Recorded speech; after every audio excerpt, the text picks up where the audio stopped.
नमस्ते स्टूडेंट, कैसे हैं आप लोग। आपका स्वागत है हमारे यूट्यूब चैनल जिसका नाम है योर इंग्लिश। आप लोगों में से कई लोगों को एक समस्या आ रही है कि 2024 के बोर्ड पेपर में हम इंग्लिश का पैसेज कैसे करें। उसके लिए आज हम एक बहुत ही एकदम सरल और सटीक पैसेज हल करने की वीडियो लेकर आए हैं, जिसमें आप देख करके कम से कम 6 से 7 नंबर ला सकते हैं। चलिए शुरू करते हैं कि पैसेज कैसे हल करते हैं। पैसेज को हल करने के लिए हमें कुछ बातों का ध्यान रखना ज़रूरी होता है। हमें पैसेज को कम से कम 2 बार अच्छे तरीके से पढ़ लेना चाहिए, रीड कर लेना चाहिए, ताकि हमें पता चल सके कि ये क्या कह रहा है। पैसेज को रीड करने के कई फ़ायदे हैं। आप जब 2 से 3 बार पैसेज को रीड कर लेते हैं तो क्वेश्चन के आंसर अच्छे से कर सकते हैं। चलिए हम बताते हैं आपको कि पैसेज को कैसे हल करना है। ये पैसेज आपका एक अनसीन पैसेज होता है जो कि आपकी पाठ्य पुस्तक से नहीं आया होता है। ये पैसेज बिल्कुल ही नया होता है आपके लिए। चलिए हम इस पैसेज को पढ़ते हैं। लिखा है, the good uses to which wealth can be put are manifold. हमें इसकी हिंदी निकालने की ज़रूरत नहीं होती है, क्योंकि हिंदी निकालने में हमारा बहुत सारा समय चला जाता है। हमें पहले 2 बार अच्छे से इसे रीड करना चाहिए, उसके बाद प्रश्नों के अकॉर्डिंग उनके आंसर इस पैसेज में ढूंढने चाहिए, क्योंकि बहुत से बच्चे जो इंग्लिश में कमज़ोर होते हैं वो इंग्लिश से हिंदी नहीं बना पाते, और उनके लिए यही सलाह है कि आप हिंदी बनाने के चक्कर में मत रहिए। आप आराम से इंग्लिश को 2 से 3 बार पढ़ें और उनके आंसर निकालने का प्रयास करें। चलिए, the good uses to which wealth can be put are manifold, यानी कि जो धन होता है उसका सबसे बेहतर उपयोग क्या होता है कि हम इसे कई जगह पर प्रयोग करें। हम आपको इसकी हिंदी इसलिए बताते हुए चल रहे हैं ताकि आपको समझ में आता रहे। Riches can be profitably spent in removing the wants to the poor and needy by providing them with food and clothing, by the establishment of hospital for the sick। जो धनी लोग होते हैं उन्हें अपने पैसे को गरीबी को मिटाने के लिए प्रयोग करना चाहिए, और जो आवश्यकता जिन लोगों को उस धन की आवश्यकता है उनके लिए खाना और कपड़े उपलब्ध कराना चाहिए। By the establishment of hospital for sick, बीमार लोगों के लिए हॉस्पिटल खोलने चाहिए। By starting of orphanage for helpless children, अनाथ बच्चों के लिए अनाथालय खोलने चाहिए। By the opening of alms house, दान घर खोलने चाहिए, यानी कि जहां दान मिल सके। किसके लिए? For the disabled and inform और rescue Holmes for fallen women and widows. जो दान हाउस है, यानी कि जो दान पात्र हैं, वो विकलांग लोगों और ऐसी महिलाओं के लिए होने चाहिए जो छोड़ी गई हों या विधवा हों। Besides these humanitarian works, other works of public utility such as foundation of educational institution, इन सब जो मानवता के कार्य हैं इनके अलावा भी पब्लिक के लिए यानी कि जनता के लिए अमीर लोग कुछ कर सकते हैं, जैसे कि फाउंडेशन ऑफ एजुकेशनल इंस्टीट्यूशन, जो शिक्षा के संस्थान हैं वो खोलें। Promoting the growth of science, science की वृद्धि को प्रमोट करें, यानी कि उसको बढ़ाएं। एग्रीकल्चर और कृषि को बढ़ाएं। By financing research institute, financing research institute मतलब जो वित्त से संबंधित आपके संस्थान हैं उनमें may be carried out, but just as wealth can be turned to good account, it can also be put to many bad use। जिस तरह धन के कुछ अच्छे कार्य हैं उसी तरह धन जो है मनी हमारे लिए बहुत से गलत वर्क भी लेकर आता है, यानी कि उसका हम बहुत गलत उपयोग भी करते हैं। मनी का गलत उपयोग क्या करते हैं, देखिए, rich man who literally roll in wealth are easily tempted to waste their money on luxuries. धनी लोग जिनके पास बहुत ज़्यादा धन होता है वो सरलता से अपने मनी को लग्जरीज पे, यानी कि कुछ दिखावे की चीज़ों पर, विलासिताओं की चीज़ों पर खर्च कर देते हैं। And on gratification of physical pleasure deficient in moral और स्पिरिचुअल इंटरेस्ट। अपनी दिखावे के लिए, अपनी शारीरिक आवश्यकताओं की पूर्ति के लिए अपनी मनी का गलत उपयोग करते हैं। तो ये आपने मोटा मोटा पेसेस पढ़ लिया एक बार में। इसको आप जब 2 से 3 बार पढ़ेंगे तब आपको पता चल जाएगा अच्छे से कि इसमें क्या कह रहा है। क्योंकि हमने इसकी हिंदी आपको बता दी तो आपको इतना तो समझ में आ गया होगा कि इसमें जो धन के बारे में है वो बताया जा रहा है कि धनी लोगों को अपने धन का सही उपयोग कहाँ और कैसे करना चाहिए और वो अपने धन का दुरुपयोग कैसे करते हैं। चलिए अब हम इसके क्वेश्चंस पढ़ते हैं। पहला क्वेश्चन है, how can wealthy people help the sick and helpless children. यानी कि जो वेल्दी पीपल है, यानी कि जो धनी व्यक्ति हैं, वो बीमार और हेल्पलेस यानी कि जो सहायता से वंचित बच्चे हैं उनकी मदद कैसे कर सकते हैं। इसके लिए हमें अपने जो पैसेज है उसमें ढूंढने की आवश्यकता है कि वेल्दी पीपल सिकनेस यानी कि सिक और हेल्पलेस चिल्ड्रन की कैसे मदद कर सकते हैं। अब हमें क्या करना होता है, देखिए यहाँ पे पूछा है हेल्दी पीपल हेल्प द सिक। ये हम देख लेते हैं कि लिखा है help the sick and helpless children. जब हमें पैसेज के बारे में कुछ नहीं पता होता है तो हम कीवर्ड्स का उपयोग करते हैं। हम देखते हैं कि क्वेश्चन में ऐसे कौन से शब्द हैं जो आपको पैसेज में आसानी से दिखे थे। तो हमने देखा हेल्प द सिक और हेल्पलेस चिल्ड्रन हमने देखा था। अब हमें क्या करना है, यही शब्द हमें अपने पैसेज में ढूंढने हैं। चलिए ये देखिए कहाँ पे हैं ये देखिए यहाँ पे सिक है और ये यहाँ पे हेल्पलेस चिल्ड्रन है। तो हमने क्या देखा कि इसमें लिखा है कि riches can be profitably spent in removing to wants to the poor and needy by providing them with food and clothing by the establishment of hospital for the sick। Question में हमसे पूछा गया है कि जो धनी लोग हैं वो बीमार और हेल्पलेस चिल्ड्रन के लिए क्या करते हैं। तो यहाँ से रिचेस से लेकर अगर हम पूरा यहाँ तक लिख देंगे तो आपका आंसर गलत हो जाएगा, क्योंकि उसमें पुअर या अन्य जो विडोज़ हैं यानी कि विधवा महिलाएं हैं उनके लिए नहीं पूछा गया है, केवल बीमार और हेल्पलेस चिल्ड्रन के लिए पूछा गया है। तो हम क्या करेंगे, हमने सिर्फ इतना ही लिखना है कि why the establishment of hospital for the sick, why starting of orphanage for helpless children. ये हमारा इतना आंसर हो गया। अब बात आती है कि हम ये आंसर लिखेंगे कैसे, क्योंकि आंसर जब हम किसी पैसेज का आंसर लिखते हैं तो हम उसमें राइटर का नाम, पैसेज का नाम, ये सब लिख देते हैं ताकि ये इम्प्रेसिव लगे, अच्छा लगे देखने में, हमें अच्छे से अच्छे नंबर मिले।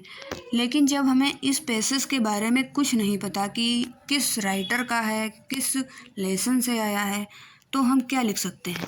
चलिए हम आपको बताते हैं कि आप क्या लिख सकते हैं। आपको सबसे पहले इस तरीके से लिखना चाहिए ताकि आप अच्छे से अच्छे नंबर ला सकें। इसमें क्या लिखा है, पार्ट बी रीडिंग जो होता है, ये पैसेज हमारा पार्ट बी होता है। हमें इस तरीके से लिखना चाहिए ताकि कॉपी जब चेक करने वाला आपकी कॉपी चेक करे तो उसमें आप अच्छे से दिखा सकें कि हाँ आपने किस क्वेश्चन का आंसर किस तरीके से कहाँ पे लिखा है। तो जब हम इस तरीके से लिखते हैं तो ये इम्प्रेसिव वे में लगता है। चलिए सबसे पहले हम पैसेज का जो आपका ये हिंट्स है, हिंट्स यानी कि जो पेसेस हमारा दिया था उसमें हमने क्या किया, जो पहला वर्ड था और जो लास्ट वर्ड था उसको हमने ऐसे लिख दिया, the good dot dot dot dot the interest, ताकि पता चल सके कि हमने हाँ यहीं से जो है लिखा हुआ है द गुड एंड इंटरेस्ट, कि हमने इसी पेसेस के आंसर दिए हुए हैं। ऐसा करने से आप इम्प्रेशन जमा सकते हैं जो कॉपी चेक करने वाला है उसके ऊपर। तो सबसे पहले हमने हिंट्स लिख दिया, उसके बाद हम लिखते हैं क्वेश्चन आंसर नंबर 1 का ए। ये भी लिखना बहुत इम्पॉर्टेंट है, इससे पता चलता रहेगा कि आपने किस क्वेश्चन का क्या आंसर कहाँ पे दिया है। अब चूँकि हमें ये नहीं पता कि ये किस राइटर ने लिखा है और कौन सा पैसेज है, तो हमें ये लिखना चाहिए कि according to the author of the passage every wealthy people can be help the sick by establishment of hospital and helpless children by starting of orphanage।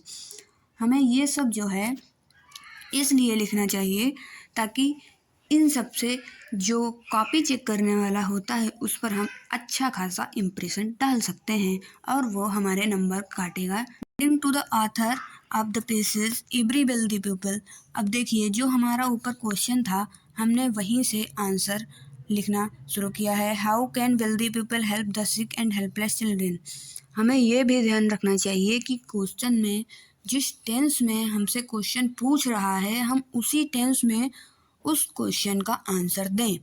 जैसे यहाँ पे पूछा हाउ कैन मतलब कैसे कर सकते हैं wealthy people help the sick and helpless children. So हमें इसके आंसर में कैन का इस्तेमाल करना चाहिए।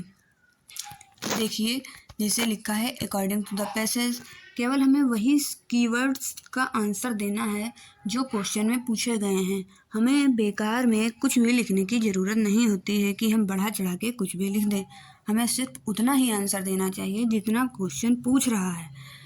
तो क्वेश्चन पूछ रहा था कि किस प्रकार हेल्प कर सकते हैं बीमार की और सहायता से वंचित जो बच्चे हैं उनकी। तो हमने यहाँ पे लिख दिया according to the author of the places every wealthy people can be help the sick by establishment of hospitals, यानी कि सिक जो बीमार व्यक्ति है उसके कैसे कर सकता है इस्टेब्लिशमेंट, यानी कि जो हॉस्पिटल हैं उनको खोलकर, and helpless children bye starting orphanage, यानी कि हेल्पलेस चिल्ड्रन के लिए जो अनाथालय हैं उनसे। ठीक है, ये आपको समझ में आ गया। जब आप इस तरीके से क्वेश्चंस के आंसर देंगे तो आपको बहुत ही अच्छे नंबर प्राप्त होंगे। 7 नंबर का पैसेज आता है, हो सकता है आपको 7 में से 7 नंबर मिल जाएं, क्योंकि जब आप इस तरीके से लिखते हैं तो ये बहुत ही अट्रैक्टिव लगता है और पैसेज के आपको पूरे के पूरे नंबर मिलते हैं। चलिए अब हम देखते हैं कि हमारा दूसरा क्वेश्चन क्या है। हमारा दूसरा क्वेश्चन है what works to public utility can be carried out by rich man. What works to public utility, यानी कि हमने इसमें देखा हमारा कीवर्ड क्या है public utility, can be carried out by rich man. अब हमने ये पब्लिक यूटिलिटी जो है इसको हमने कहीं देखा था पैसेज में। जब हम 2 से 3 बार पैसेज पढ़ेंगे तो हम देखेंगे कि जब हम क्वेश्चन पढ़ते हैं तो क्वेश्चन के जो कीवर्ड्स हैं यानी कि जो स्पेसिफिक वर्ड्स हैं वो हमें ध्यान में आ जाते हैं कि हमने कहीं पढ़े थे पैसेज में। तो हम चलिए अब पैसेज में देखते हैं कि पीपल यूटिलिटी कहाँ पे लिखा हुआ है। तो हमने देखा कि ये रहा आपका people utility. Besides these humanitarian works, other works of public utility such as foundation of educational institutions, promoting the growth of science and agriculture by financing research institution may be carried out। अब हमें besides these humanitarian works, यानी कि humanitarian works किसे कह रहा है, जी ये जो वर्क थे इनको humanitarian वर्क कह रहा है, लेकिन हमने आंसर किस चीज़ का देना है पब्लिक यूटिलिटी का। पब्लिक यूटिलिटी क्या है, other works of public utility such as foundation of educational institution, promoting the growth of science and agriculture by the research institution में भी कैरीड आउट, यानी कि यहाँ तक हमारा आंसर है। अब हमने इस क्वेश्चन का आंसर कैसे देना है, देखिए क्या था, what works to public utility can be carried out. What work यानी से कौन से कार्य जो रिच मतलब अमीर आदमी को करने चाहिए। चलिए तो हम इस क्वेश्चन का आंसर देखते हैं कि हम कैसे लिख सकते हैं। सबसे पहले तो हमें लिखना चाहिए क्वेश्चन आंसर नंबर 1 का वी, यानी कि हम जो क्वेश्चन आंसर नंबर 1 है उसका बी लिखने जा रहे हैं। इसमें हम लिखते हैं other works of public utility such as foundation of educational institution, promoting the growth of science, agriculture by financing research institution may be carried out। इस क्वेश्चन का आंसर जो था वो हमें बिल्कुल सेम टू सेम इस पैसेज से उठाना था जैसा कि इसमें दिया हुआ था। आप देख सकते हैं यहाँ से, क्योंकि इसमें किसी भी तरह की और किसी भी चीज़ की जोड़ने की आवश्यकता नहीं थी। हम पूरा का पूरा आंसर ऐसे ही लिख सकते थे। चलिए अब हम देखते हैं कि हम तीसरा आंसर यानी कि तीसरा क्वेश्चन चलिए पढ़ते हैं क्या है।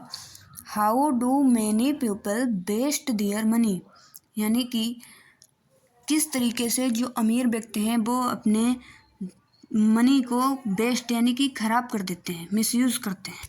तो हमने ये वेस्ट देयर मनी जो है ये कीवर्ड्स है, ये हमने पैसेज में कहीं देखा था। चलिए हम ढूंढते हैं ये हमने पैसेज में कहाँ देखा था। ये देखिए यहाँ पे, but just as wealth can be turn to the good account it can also be put to many bad uses. Rich man who literally roll in wealth are easily tempted to waste their money on luxuries and on gratification of physical pleasure deficient in moral और spiritual interest. यानी कि प्रश्न हमसे पूछ रहा है कि कैसे अमीर व्यक्ति अपनी मनी को वेस्ट कर देते हैं, और यही आंसर यहाँ पे है कि अमीर व्यक्ति लग्जरीज पे अपनी मनी को वेस्ट कर देते हैं। चलिए हमें यही क्वेश्चन का आंसर लिखना है। चलो हम देखते हैं कैसे लिखते हैं। तो पहला क्या है हमारा क्वेश्चन आंसर नंबर 1 का सी, ये हम ऐसे लिखते हैं। इसमें क्या हमने लिखा है, मैनी रिच पीपल, यानी कि हमसे पूछा था कि अमीर व्यक्ति किस तरीके से अपने धन को बेकार कर देते हैं। तो हमें ऐसे ही लिखना था कि मैनी बहुत सारे, रिच पीपल यानी कि अमीर व्यक्ति, वेस्ट दियर मनी अपनी मनी को वेस्ट कर देते हैं on luxuries and on gratification of physical pleasure deficient in moral और स्पिरिचुअल इंटरेस्ट। आपने देखा कि आपको इस क्वेश्चन का आंसर, ये क्वेश्चन सी वाला how can rich people waste their money, इसका आंसर आपको सेम टू सेम यहाँ से देखने को मिल गया। हमने केवल क्या किया, क्वेश्चन से आंसर किस तरीके से लिखे जाते हैं ये हमने देखा, और यहाँ से मैनी रिच पीपल उठाकर बाकी ये पूरा आंसर यहाँ तक लिख दिया। ऐसा करने से आप बहुत ही अच्छे नंबर ला सकते हैं, क्योंकि आप क्वेश्चन में वही लिखिए जो क्वेश्चन आपको पूछ रहा है, और आंसर आपको एकदम सटीक लिखना है। आप अपने पास से कुछ मत जोड़िए, जो प्रश्न जैसे आपसे पूछ रहा है आप आंसर भी वैसे ही दीजिए। चलिए अब हम देखते हैं कि क्वेश्चन नंबर डी क्या है। Which word in the passage means several. अब हमें ये नहीं पता होता है कि सेवरल मीन्स क्या होता है, यानी कि इस क्वेश्चन को मैं हिंदी में बताऊं तो है कि which word in the passage means several, इस पैसेज में किस शब्द का मतलब सेवरल है। सेवरल यानी कि अलग अलग या विभिन्नता कहते हैं हम हिंदी में। तो अब हमने देखा कि ये जो हमारा पैसेज था, अब इसमें तो बहुत सारे वर्ड हैं, हमें तो नहीं पता इसमें से किस वर्ड का मीन सेवरल हो सकता है। चलिए हम एक बार पढ़ लेते हैं। The good uses to which wealth can be put are manifold, यानी कि जो वेल्थ है उसको हम रख सकते हैं कई तरह से। Riches can be profitably spent in removing the wants to the poor and needy by providing them with food and clothing, by the establishment of his hospital for the sick, by starting of orphanage for helpless children, by the opening the almshouse for the disabled and infirm, or rescue home for fallen women and widows. Besides these humanitarian works, other works of public utility such as foundation of education institution promoting the growth of science and agriculture by financing research institution may be carried out, but just a wealth can be turned A good account can also be put in many bad uses. Rich men who literally roll in wealth are easily tempted to waste their money on luxuries and gratification of physical pleasure, deficient in moral and spiritual interest. अब हमें नहीं पता है कि इनमें से किस word का मतलब सेवरल होता है, यानी कि कई तरीके से विभिन्नता। सेवरल का मतलब होता है कई तरीके से, अलग अलग, विभिन्नता, यही सब होता है सेवरल का मीन्स। तो हम क्या करते हैं, हम देखते हैं कि पैसेज में जो कठिन कठिन शब्द हैं वो क्या हैं। हम सबसे पहले हम कठिन कठिन शब्द को अंडरलाइन कर लेते हैं। चलिए, the good uses to which wealth can be put are manifold, एक तो ये मोनिफाइड हो गया हमारा। Riches can be profitably, profitably हो गया। spent in removing the want to the poor and needy by providing them with food and clothing, by the establishment of hospital for the sick, by starting of orphanage for helpless children, orphanage हो गया helpless children, by the opening of almshouse for the disabled and infirm, or rescue homes for fallen women and widows. Besides the humanitarian works, other works of public utility such as foundation of educational institution, promoting the growth of science and agriculture by financing research institution may be carried out. But just as wealth can be turned to good account, it can also be put to many bad uses. Rich men who literally roll in wealth are easily tempted to waste their money on luxuries and gratification of physical pleasure, deficient in moral and spiritual interest. अब हमने जितने भी हमें ऐसे word लगते थे जिनका हमें मीनिंग नहीं पता था, हमने वो लिख लिए। अब हम देखते हैं अपनी जो हम अपना सिक्स सेंस से वो लगा कर देखते हैं कि इसमें से कौन सा ऐसा शब्द हो सकता है जिसका मीन्स सेवरल हो, यानी कि अलग अलग। चलिए देखते हैं। मोनिफाइड, पुट आर मोनिफाइड, यानी कि कई तरीके से रख सकते हैं, मोनिफाइड हो सकता है। रिचेस कैन बी प्रोफिटेबली, प्रोफिटेबली ये कुछ लग नहीं रहा है, ये तो प्रॉफिट जैसा लग रहा है, चलिए इसको छोड़ते हैं। उसके बाद आते हैं ऑर्फनेज पे। Orphanage for helpless children, orphanage for helpless children यानी कि के लिए, तो के लिए तो होगा नहीं, ऑर्फनेज यानी कि अनाथालय होगा इसका मतलब, क्योंकि हेल्पलेस चिल्ड्रन के लिए है तो हेल्पलेस चिल्ड्रन के लिए तो अनाथालय ही होगा, चलिए इसको छोड़ते हैं। उसके बाद देखते हैं इन्फर्म और रेस्क्यू। इन्फर्म तो लग नहीं रहा, क्योंकि इन्फर्म मतलब दृढ़ होता है एकदम। ह्यूमैनिटेरियन वर्क, ह्यूमैनिटी तो मानव से संबंधित लग रहा है, ह्यूमन तो, चलिए इसको छोड़ते हैं। लिटरेरी तो लिटरेचर जैसा लग रहा है।